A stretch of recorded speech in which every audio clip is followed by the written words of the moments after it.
सवाल जवाब पूछने का सही तरीका क्या है सर, हमें बता दीजिए प्लीज़। तो देखिए ये होता है, इसको हम कहते हैं इंटोनेशन ऑफ इंटेरोगेशन। ठीक है, इंटेरोगेशन का मतलब होता है कि सवाल जवाब। ठीक है, सिंपली अभी मैं एक्सप्लेन करता हूँ हर चीज़। और इंटोनेशन का मतलब होता है कि आप उसको किस पिच में और कैसे पूछ रहे हो। ठीक है, क्योंकि जैसे ही आप पिच चेंज करोगे मतलब भी चेंज हो जाएगा। So let's talk about it in detail. So what is mean by interrogation, हम क्यों यूज़ कर रहे हैं ये टर्म, क्या मतलब है इसका। इंटेरोगेशन का मतलब होता है क्वेश्चंस, और क्वेश्चंस होते हैं दो तरह के। हम इन्हें दो कैटेगरीज में डिवाइड करते हैं। पहली कैटेगरी है हमारे पास क्लोज्ड क्वेश्चंस की, जिसको हम येस और नो क्वेश्चंस भी कहते हैं, क्योंकि इसके अंदर आपका जो जवाब होता है वो या तो हाँ होता है या ना होता है। ठीक है, फॉर एग्जाम्पल अगर मैं आपसे बोलूँ कि आर यू रोहानुल हक, तो आप बोलोगे येस आई एम, या फिर आप बोलोगे नो आई एम नॉट। ठीक है, तो दीज आर येस और नो क्वेश्चंस।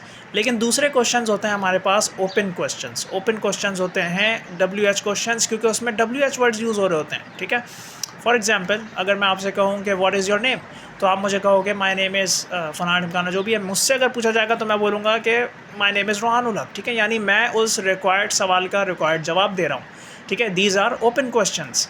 तो अब हमें ये देखना है कि इन दोनों तरह की कैटेगरीज जो हैं हमारे पास क्वेश्चंस की, तो इसमें हम इंटोनेशन कैसे डिफ़ाइन कर रहे हैं, क्योंकि इंटोनेशन से ही हम पता कर सकते हैं कि हमसे किस तरह का क्वेश्चन पूछा जा रहा है और उस क्वेश्चन के क्या मतलब हैं। ठीक है, so by example we will understand that. तो अब हम डिटेल में देख लेते हैं कि एग्जाम्पल्स क्या हैं और किस तरह से हम दोनों को डिफ्रेंशिएट कर रहे हैं। So let's talk about it. तो वीडियो का टाइटल देखते ही आप सबसे पहले आए होंगे देखने के टीन डब्बे से रिलेटेड क्या बात होने वाली है। हम टीन डब्बे के ऊपर बात करेंगे, मैं आपको अच्छी तरह जानता हूँ, लेकिन सबसे पहले हम समझेंगे कि इंटोनेशन क्या है। ठीक है, तो याद रखिएगा कि intonation is the ability of using speech in specified tone, यानी एक स्पेसिफिक टोन के अंदर अगर आप अपनी बातों को कन्वे कर रहे हो, अपनी स्पीच को डाल रहे हो, तो दैट इज़ इंटोनेशन।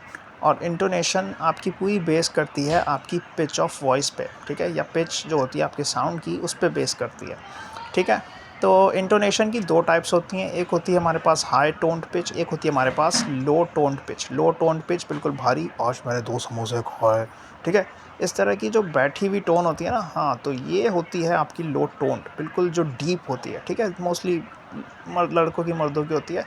और हाई टोन्ड पिच पतली तरीन आवाज़ होती है, चुभने वाली। ठीक है, तो वो मोस्टली फीमेल्स में आपको दिखेंगी। ठीक है, अब जो है सो है, अब इसमें ये नहीं कह रहे किसी को स्पेसिफिक करके कि आप मुझ पे तंज़िया कमेंट पे शुरू कर दो। ठीक है, तो these are the two types of tones जो कि हम इंटोनेशन में देखते हैं।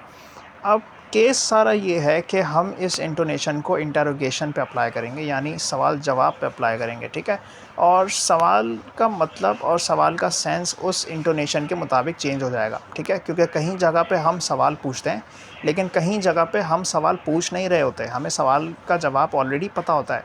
या तो हमने उसको सही से सुना नहीं होता, या तो फिर हम उस सवाल के जवाब को कंफर्म कर रहे होते हैं। ठीक है, तो इस चीज़ को देखने के लिए हमें इंटोनेशन को समझना होता है। अब आप अगर किसी से सवाल पूछो तो बहुत कम ऐसा होता है कि आप सामने वाले को बताते हो कि अरे भाई मैं तुमसे सवाल पूछ रहा हूँ, सवाल तुम्हें बता नहीं रहा या तुमसे कुछ और नहीं कर रहा, क्योंकि मोस्टली सिचुएशन में होता है कि बंदा जो होता है वो आपका सवाल समझ जाता है। ठीक है, वो आपके सवाल की टोन को देख के ही समझ जाता है कि आपने सवाल पूछा है। ठीक है, तो हम इसको अभी देखते हैं। तो हर आदमी की डिफरेंट टोन होती है, और उसकी टोन को समझने के लिए हमें कुछ कंपोनेंट्स समझने होंगे टोनेशन के। ठीक है, पहला कंपोनेंट होता है राइजिंग टोनेशन। ठीक है, उठती हुई टोन जो होती है। ठीक है, जो राइज़ हो रही होती है। ठीक है, हम एरो से शो करते हैं, हाथ से जहाज़ जैसा बना के भी हम शो करते हैं कि ये उठ रहा है। ठीक है, बोलते वक्त, मतलब दिखाते नहीं है, जब पढ़ाना होता है टीचर्स वगैरह इस तरह शो करते हैं, एरोप्लेन सा बना के हाथ से। ठीक है, क्योंकि उसका मतलब होता है कि कोई चीज़ उठ रही है, टोन उठ रही होती है। ठीक है, एक फॉलिंग टोनेशन है, यानी टोन बैठ रही है, गिर रही है। ठीक है, और एक स्टेशनरी टोनेशन होती है, जिसका ना तो ताल्लुक उठने से होता है ना गिरने से होता है, ये बिल्कुल स्ट्रेट टोनेशन होती है। ठीक है, तो हम इसको जब अप्लाई करेंगे एग्जाम्पल में, सेंटेंसेस में, तो आपको पूरी तरह इसका मतलब क्लियर हो जाएगा कि परफेक्टली टोनेशन कैसे यूज़ होती है।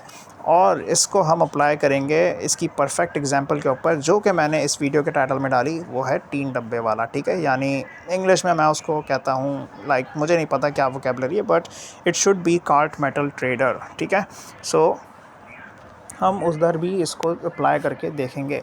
सबसे पहला जो कॉन्सेप्ट था वो आपको क्लियर हुआ। ठीक है, आई होप सो वो आपको क्लियर हो गया है। अब हम इसको एग्जाम्पल के थ्रू जब देखेंगे तो ये और ज़्यादा क्लियर हो जाएगा। ठीक है, so let's move further. Examples को सेपरेटली देखने से पहले हम सबसे पहले समझेंगे कि why a cart metal trader is a perfect example of intonation, यानी एक 3 डब्बे बेचने वाला क्यों सबसे बेहतरीन एग्जाम्पल बना इंटोनेशन की। और ये कुछ टाइम है कि जब मैं इंटरप्ट हो गया था इससे, तो तब मैंने उसकी बात पे, उसकी आवाज़ पे गौर किया और तब मुझे पता चला कि हाँ, ये तो इंटोनेशन की बहुत परफेक्ट एग्जाम्पल है। ठीक है, क्यों? अब देखिए, मुझे नहीं पता, I don't know how metal trading works in any other country, but if I talk about Pakistan, ठीक है, तो यहाँ पे वी हैव 3 डब्बे वाले। ठीक है, तो यहाँ इनका एक डायलॉग है। ठीक है, सबने सुना है, बहुत कॉमन है। ठीक है, कोई भी शख्स इससे बच नहीं सकता। ठीक है, क्योंकि ये कहीं भी पहुँच जाएंगे और ये होंगे मौजूद। ठीक है, तो यहाँ पे इनका जो डायलॉग है इस पर ज़रा गौर कीजिएगा। ठीक है, इसमें जो वर्ड है टीन, ठीक है, वो स्टेशनरी है। ठीक है, वो स्टेशनरी टोन है, वो ना उठी हुई टोन है ना बैठी हुई टोन है। ठीक है, वो नॉर्मल टोनेशन में बिल्कुल स्टेशनरी है, टीन। ठीक है, और फिर ये बोलता है डब्बे। तो डब्बे में आप देखें, डब्बे डब्बे बिल्कुल एक गिर रहा है ना, कुछ ऐसा लग रहा है, कुछ खड़ा हुआ नहीं है, कुछ राइज नहीं कर रहा, कुछ गिर रहा है। ठीक है, तो 3 डब्बे। ठीक है, नीचे गिरा। ठीक है, फॉल हुआ, तो दैट इज़ अ फॉलिंग टोनेशन। और फिर एक बहुत लंबा सा राइज आता है, 3 डब्बे वाले, पूरा एक आता है लंबा सा। ठीक है, आपने सुना है और आपको शायद अजीब लगे मेरे मुंह से सुनते हुए, लेकिन यहाँ पे मैं आपको कॉन्सेप्ट क्लियर करना चाह रहा हूँ कि एक ही डायलॉग में उसने तीन कंपोनेंट्स यूज़ करे टोनेशन के। 3 डब्बे। ठीक है, डब्बे पे गिरा, फॉल आया और फिर एक लंबा सा राइज आया ऊपर तक, वाले।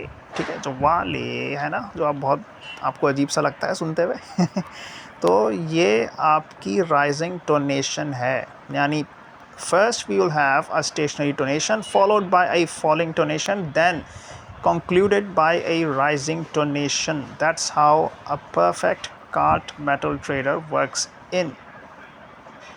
ठीक है, तो ये मैंने इसको एज एन एग्जांपल यूज़ किया है और मैं शायद पहला ही हूँ, क्योंकि मेरा ख़ुद का ड्राइव्ड कॉन्सेप्ट है।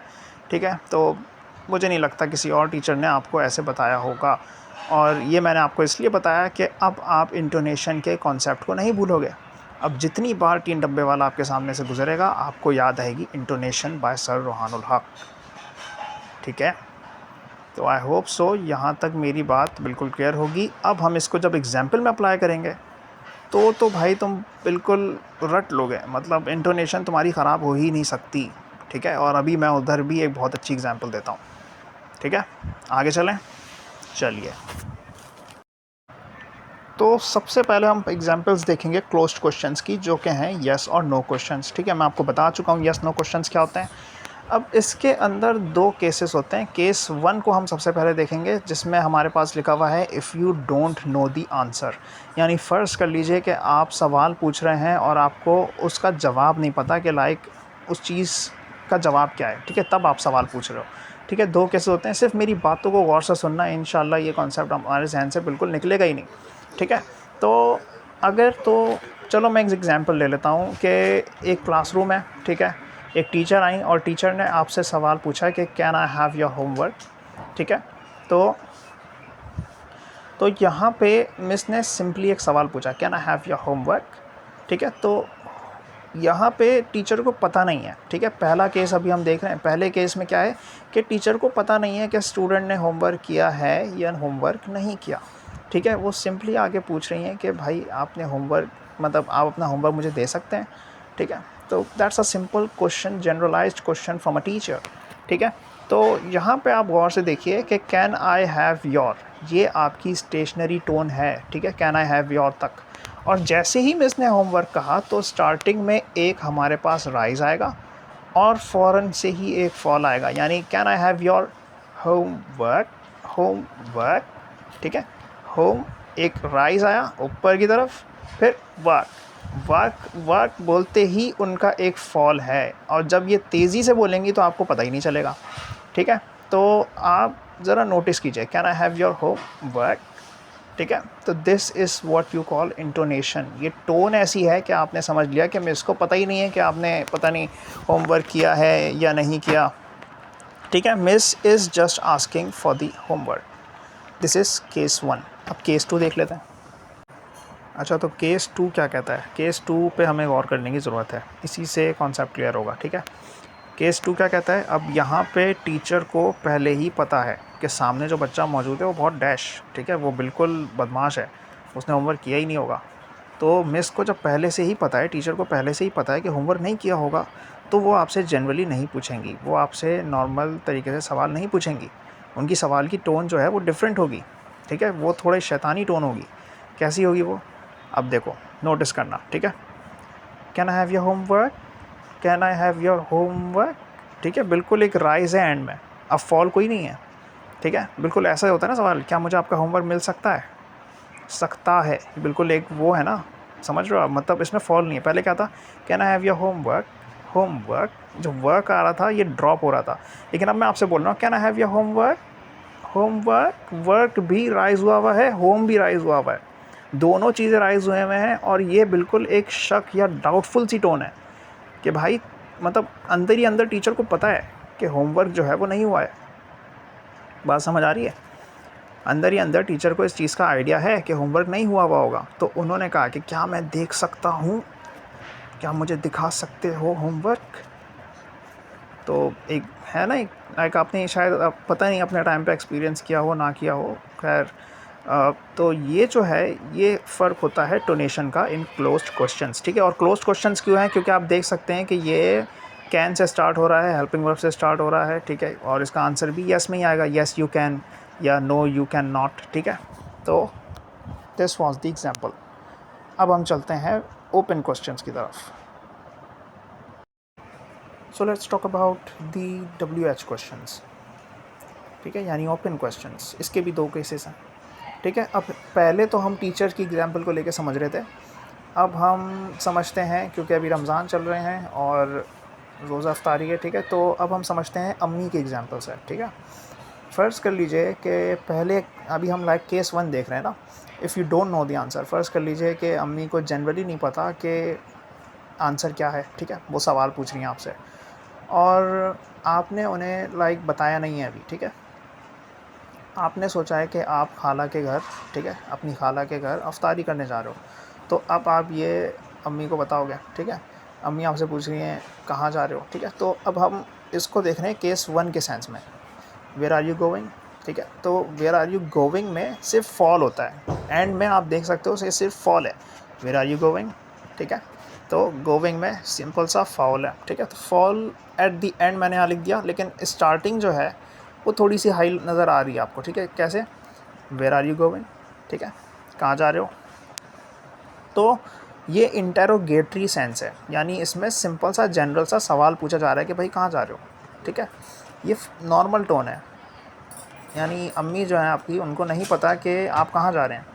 ठीक है, तो वो इस तरह पूछेंगी। लेकिन फ़र्ज़ कर लीजिए कि अब आपने अम्मी को बता दिया। ठीक है, और ये केस हो सकता है कौन सा वाला केस, इसमें हम थोड़ी सी तब्दीली करते हैं। ठीक है, अब हम केस 2 देख रहे हैं।